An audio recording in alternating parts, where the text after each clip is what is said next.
Hi అండి, అందరికీ నమస్కారం. శ్రీ మాత్రే నమః. శ్రీ వారాహి దేవే నమః.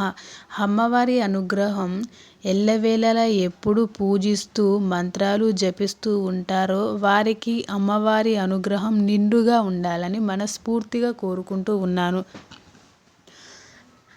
అయితే ఎలాంటి సమస్యలైనా పరిష్కరించే వారాహి అమ్మవారి దీక్షను ఎలా చేయాలి, ఎన్ని రోజులు చేయాలి, ఎలాంటి వస్త్రాలు ధరించాలి, ఎలాంటి పూలతో పూజించాలి, మాత అష్టోత్తర నామాలు చదవాలా, సహస్రనామాలు చదవాలా, మద్యం మాంసాహారం వాటి గురించి నేను ఈ వీడియోలో ఎక్స్ప్లెయిన్ చేస్తాను.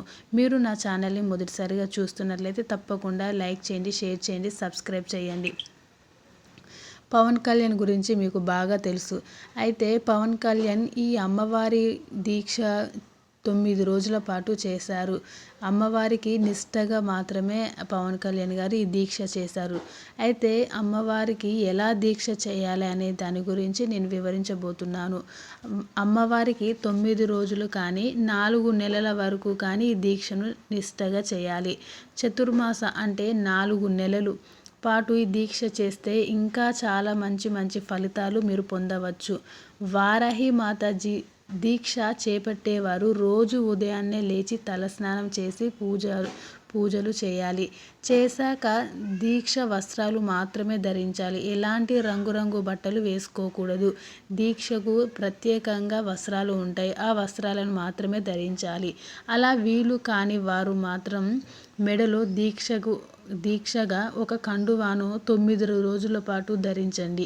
నిత్యం వారాహి మాత అష్టోత్తర నామాలు కానీ సహస్రనామాలు కానీ చదువుతూ ఉండాలి. ఎలాంటి దురలవాట్లకు అస్సలు వెళ్ళకూడదు. ఎప్పుడు పడితే అప్పుడు అమ్మవారిని తలుచుకుంటూ మనస్సంతా ప్రశాంతంగా ఉంచుకుంటూ నిష్టగా ఉండాలి. ఎలాంటి కోపాలు అలవాట్లు ఇలాంటివి ఉండనీయకుండా జాగ్రత్త పడాలి. అమ్మవారికి ఎర్రటి పూలు అంటే చాలా ఇష్టం. ఎర్రటి పూలతో అమ్మవారిని పూజించవచ్చు, అభిషేకించవచ్చు. దానిమ్మ గింజలను నైవేద్యంగా అమ్మవారికి సమర్పించండి. దీక్షలో ఉన్నన్ని రోజులు పాదరక్షలు అస్సలు ధరించకూడదు. ఇది చాలా ఇంపార్టెంట్ అండి. పాదరక్షలు మీరు బయటికి వెళ్ళినప్పుడు కానీ ఎక్కడికైనా వెళ్ళినప్పుడు కానీ పాదరక్షలు అసలే వాడకూడదు.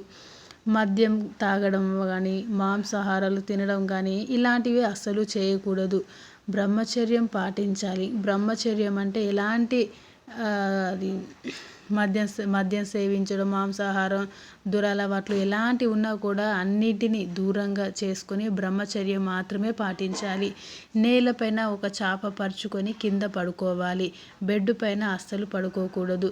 ప్రతిరోజు అమ్మవారిని మనస్ఫూర్తిగా కోరుకుంటూ ఈ అమ్మవారి నామాలను జపిస్తూ ఉండండి. మీకు ఎలాంటి పెద్ద సమస్యలు ఉన్నా అన్నీ తీర్చేయగల వారాహి మంత్రాలను తప్పకుండా చదవండి.